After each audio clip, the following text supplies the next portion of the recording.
आगम कथाओं में आज की कथा उत्तराध्ययन के अध्याय 7 उर्भिजम यानी उर्भ्रिय से।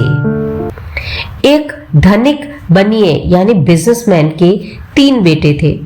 उसने अपने बेटों की बुद्धि, बिजनेस स्किल्स और पुण्यशालीनता और पुरुषार्थ की परीक्षा लेनी चाहिए। उसने सोचा कि देखो तो सही मेरे बेटे कितने लायक हैं कि मेरा बिजनेस संभाल पाएंगे कि नहीं, और किसे मुझे क्या काम देना चाहिए। इसके लिए उसने उनका एक टेस्ट लिया, एक उपाय किया। उसने तीनों बेटों को 1,000 रुपए देते हुए कहा कि ये जो कैपिटल, ये जो पूंजी मैं तुम तीनों को दे रहा हूं, इससे तुम बिजनेस करो। और एक समय उसने निश्चित किया कि 1 साल बाद तुम मेरे पास ये कैपिटल लेकर आना। वो तीनों जो बेटे थे वो अपने अपने रुपए लेकर अपने शहर से चले गए और अलग अलग शहरों में व्यापार करने के लिए सेटल हो गए। एक ने सोचा पिताजी हमारी परीक्षा करना चाहते हैं, इसलिए उन्होंने परदेश भेजा है। अब मेरी ड्यूटी है कि मैं बहुत सारे पैसे कमाकर अपने पापा को सेटिस्फाई करूं, उन्हें खुश करूं। जो मनुष्य पुरुषार्थ नहीं करता वह केवल हड़प्पा जैसा होता है, केवल घास फूस का पुतला होता है। इसलिए अपना पुरुषार्थ, अपनी मेहनत करना अपेक्षित है।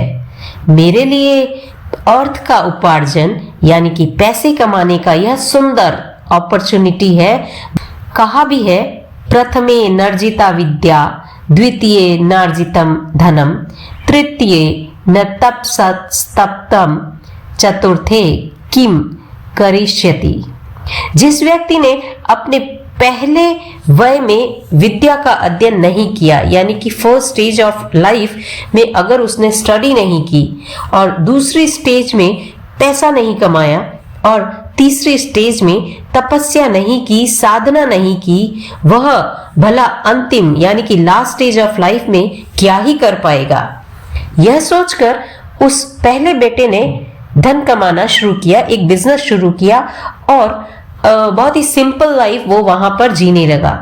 और बुरी आदतों से, मांस, मदिरा, जुआ, इन सब से वो दूर रहकर एकदम अपना पूरा फोकस अपना पूरा बिजनेस पर लगाया, और कुछ ही दिनों में उसे बहुत बहुत प्रॉफिट हुआ। उधर दूसरे बेटे ने क्या सोचा कि हमारे पास धन की तो कोई कमी नहीं है, बहुत धन है हमारे पास, किंतु बिना कुछ नया उपार्जित किए वह धन कभी न कभी पूरा हो जाएगा। इसलिए मुझे पापा ने जो अमाउंट दिया है इसको मुझे सेफ रखना चाहिए। और वो बिजनेस करने लगा, और जो भी बिजनेस से प्रॉफिट होता ना, वो उसको खाना खाने में, अच्छे अच्छे होटल्स, रेस्टोरेंट्स और बाहर खाने में सारा पैसा उड़ा देता था। कुछ भी नहीं बचाता था, कोई भी सेविंग नहीं करता था। उसका सिर्फ मोटो इतना ही था कि मुझे जितने रुपए पापा ने एज अ कैपिटल बिजनेस करने के लिए दिए हैं, वो उतने रुपए ले जाकर मैं पापा को वापस दे दूं, क्योंकि ज्यादा पैसा कमाने की तो जरूरत नहीं है ना, पापा के पास तो बहुत पैसे हैं। तीसरे बेटे ने सोचा कि हमारे घर में इतना पैसा है कि हमारी 7 पीढ़ियां भी खर्च कर लेना तो भी खत्म नहीं हो। तो पापा मेरे ना बूढ़े हो गए हैं, उनके ना सोचने की शक्ति खत्म हो गई है। धन कम नहीं हो जाए, अगर हम खर्च करेंगे तो उनका धन कम नहीं हो जाए, इसलिए उन्होंने हम लोगों को बाहर बिजनेस करने के लिए भेज दिया। और वो सोचने लगा, इंसान जब 50 वर्ष की अवस्था को पार कर जाता है ना, तब उसमें 6 कमियां आ जाती है।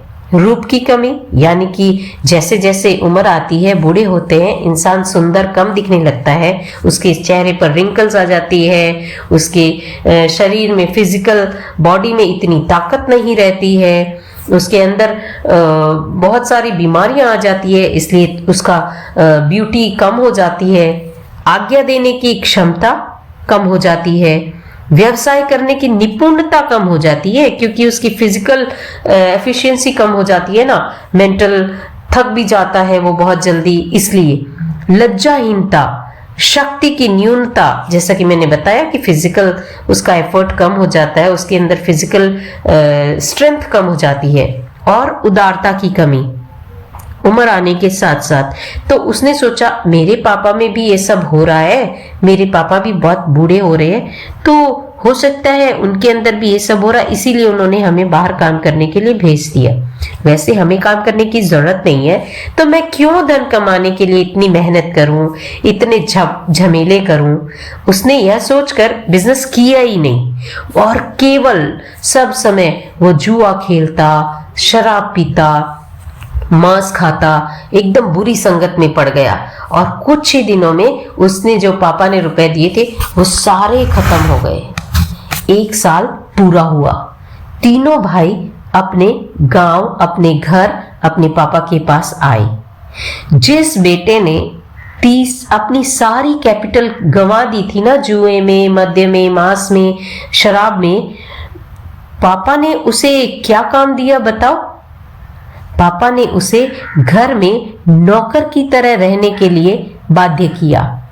और जिसने पूरी अपनी कैपिटल को सुरक्षित रखा था और बाकी पैसे, उसका जो भी प्रॉफिट होता था वो खाने पीने में, पिक्चर देखने में, एंटरटेनमेंट में उड़ा देता था, उसे उसने घर का कामकाज सौंपा कि you will take care of the family, of the house and everything.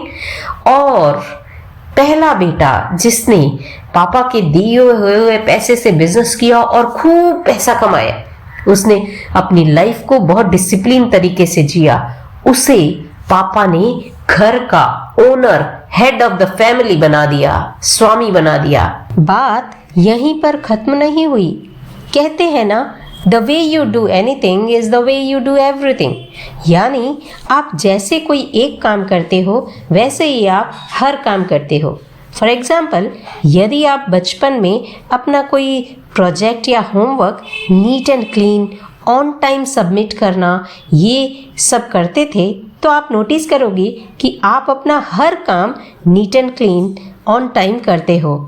अगर प्रोकास्टिनेशन यानी आज के काम को कल पर टालने की आदत, या जैसे तैसे काम खत्म करने की आदत, अपने कपड़ों को, अपने स्कूल बैग को, शूज़ को ऑन प्लेस नहीं रखने की आदत अगर आप में बचपन में थी, तो आज भी बड़े होकर भी आप वैसे ही हैबिचुएट हो जाते हो। और जानना चाहते हो इसका परिणाम क्या होता है, वो कैसी लाइफ लीड करते हैं? जैसे इन 3 बेटों की लाइफ में हुआ। फर्स्ट सन, पहला बेटा, जो सिंपल, स्पिरिचुअल, डिटैच्ड और मीनिंगफुल लाइफ जीता था, तो उसको आगे भी लाइफ में बहुत सक्सेस मिली। उसका बिजनेस दिन दोगुना रात चौगुना बढ़ने लगा। वो अपने राज्य का लीडिंग बिजनेसमैन बन गया। दूसरा बेटा, जिसने सिर्फ कैपिटल को सुरक्षित रखा था और बाकी सारा प्रॉफिट वो एंटरटेनमेंट में खर्च कर देता था, फ्यूचर के लिए कोई सेविंग ही नहीं करता था, वो अपना जीवन चलाने के लिए उसे फिर से बिजनेस करना शुरू किया। लेकिन लाइफ में प्रॉफिट रखने की, सेविंग करने की तो आदत ही नहीं थी, इसलिए वो आगे और ग्रो नहीं कर पाया। उसकी जो अर्निंग्स थी वो लिमिटेड हो गई और अपनी इच्छाएं, अपनी डिज़ायर्स पूरी करने के लिए उसे कॉम्प्रोमाइज़ करने पड़ते थे, उसे और उसकी फैमिली को भी। तीसरा बेटा, जिसने करियर बनाने के समय खूब मस्ती मौज किया, शराब, मांस, जुआ, ये सब की गंदी आदत उससे छूटी ही नहीं। वो तो कंगाल ही हो गया और कोई बिजनेस नहीं कर पाया, क्योंकि उसकी लाइफ में कोई डिसिप्लिन और वैल्यूज़ थे ही नहीं, और वह छोटी मोटी नौकरी करके अपना और अपने परिवार का पेट पालने लगा। एक ही पिता के 3 बेटे 3 तरह की लाइफ जी रहे थे because of their habits and discipline. इतना ही नहीं, मरकर भी उन्हें अपने कर्मों के हिसाब से ही परिणाम मिले। जो डिसिप्लिन था, स्पिरिचुअल था, सबका भला करता था, मदद करता था, व्यापार के साथ रोज नियम से अपने धर्म ध्यान के काम भी करता था, साधु संतों की सेवा, दर्शन उसका नियम था, इसलिए मरकर उसने अपनी मूल पूंजी यानी कि मनुष्य जन्म को ही सुरक्षित नहीं रखा, बल्कि उसे भी बढ़ाया और वह मरकर देवलोक में पैदा हुआ और वहाँ के सुख और ऐश्वर्य को भोगने लगा। दूसरा बेटा जो डिसिप्लिन था, उसे कोई बुरी आदत नहीं थी, तो उसने अपनी कैपिटल यानी मनुष्यत्व को सुरक्षित रखा और मरकर फिर से मनुष्य रूप में पैदा हुआ।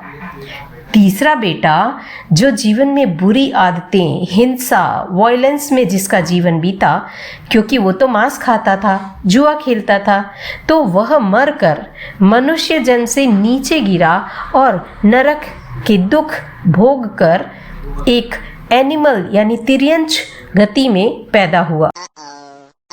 कर्म जैसे करोगे फल भी वैसे मिलेंगे, नीम बोने वालों को आम कैसे मिलेंगे। कर्म जैसे करोगे फल भी वैसे मिलेंगे, नीम बोने वालों को आम कैसे मिलेंगे। कर्म जैसे